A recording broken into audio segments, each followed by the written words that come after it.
Sejumlah prasasti di Nganjuk telah mendapat perhatian dari seorang arkeolog dari Pusat Penelitian Arkeologi Nasional, Dr. Titi Surtinastiti, dan beberapa arkeolog yang lain. Salah satunya adalah prasasti yang ditemukan di Desa Demangan, Kecamatan Tanjung Anom. Menurut Dr. Titi Surtinastiti, sedikitnya ada 3 prasasti yang ditemukan di Demangan yang sedang diteliti, yaitu prasasti Wah-Wahan yang disimpan di Museum Trowulan Mojokerto, prasasti Demangan 1 dan prasasti Demangan 2. Tujuan penelitian yang sedang dilakukan adalah sebagai investasi data epigrafi Nusantara kuno atau INDENG. Selanjutnya, data yang sudah didata akan menjadi data digital, sehingga semua data tentang prasasti di Nusantara yang telah diteliti dapat dilihat dalam data digital. Bukan hanya pembaca dari dalam negeri, dari luar negeri, atau seluruh belahan dunia pun dapat mengakses data digital yang dibuat.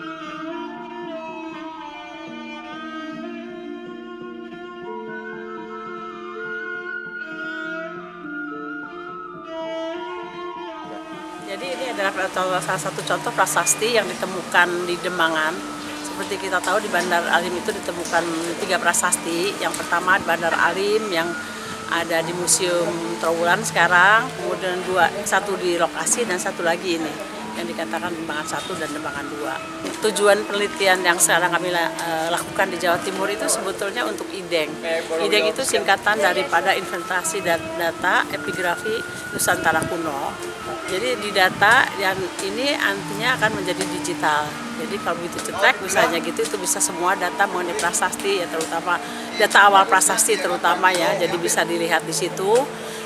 Semua orang saya harap di seluruh dunia ini bisa melihat ke situ.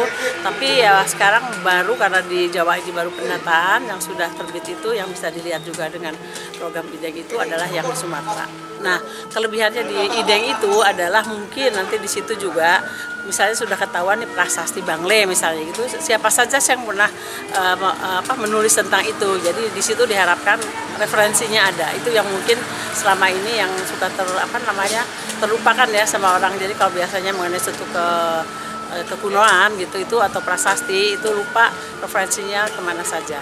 Jadi untuk tahap awal itu sangat membantu. Jadi kemana mahasiswa mencari data itu bisa melihat dalam referensi pertama apa aja yang harus dibaca seperti itu sebelum mereka ke lapangan. Ya bisa, tapi untuk kami karena kami ini khusus untuk epigrafi, jadi ya hanya prasasti yang dinikan, dan itu untuk prasasti pun itu butuh puluhan tahun mungkin ya, karena kan banyak sekali yang tersebar di Nusantara ini. Ya harapan ke depan itu selain ini kan sekarang selain program yang INDENG itu tadi juga kita mencoba membuat foto dan fotogrametri ya. Mungkin dari fotogrametri ini bisa dibaca lebih atau daripada yang pernah dibaca sama orang-orang Belanda dulu atau yang pernah membacanya walaupun itu orang Indonesia. Jadi mungkin bisa diperbaiki pembacaannya. Diharapkan data digital yang telah ada dapat digunakan sebagai referensi awal sebelum terjun ke lapangan untuk melihat langsung kondisi prasasti. Selain INDENG, Dr. Titi Surtinastiti bersama timnya juga membuat fotogrametri. Dari fotogrametri tersebut dapat diketahui perbaikan pembahasan isi prasasti, baik yang pernah dibaca oleh peneliti Belanda terdahulu atau siapa saja yang pernah membacanya. Dari Nganjuk, Jawa Timur, Nganjuk TV melaporkan.